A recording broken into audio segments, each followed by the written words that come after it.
we are going to connect the AmbiZen control to the Amptec S electric boiler. Make sure the appliance is disconnected and you've carried out all your safety checks before beginning. You grab your cable and you need to go into X8 once you've exposed the PCB. You now run the cable out through the gap on the cover. Once you've threaded the cable through, you then need to push it through the black grommet after you've done a slit, so it now comes out at the bottom of the boiler. Once you've fed the cable through the black grommet, you then use the cable to extend it, and this will then go into your gateway.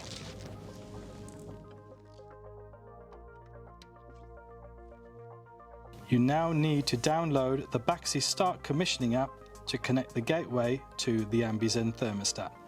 There is a video in the series with instructions on how to do this.